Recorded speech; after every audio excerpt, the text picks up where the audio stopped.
ঈদের চাঁদ। সারা মাস রোজা রাখার পর সবার চোখ ছিল একটাই দিকে, ঈদের চাঁদ।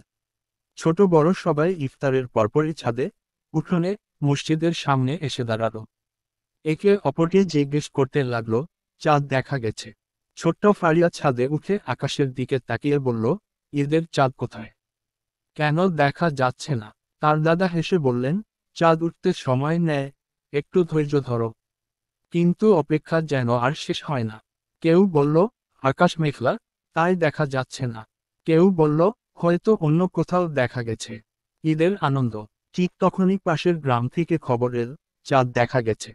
মুহূর্তেই আনন্দে চারদিক মাতিয়ে উঠল।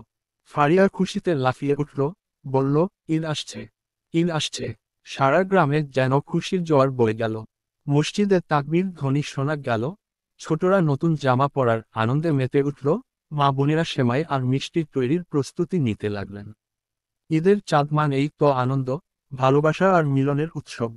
ফারিয়া দাদার হাত ধরে বলল, দাদা, চাঁদ মানে শুধু আকাশের আলো নয়, এটা আমাদের খুশির আলো।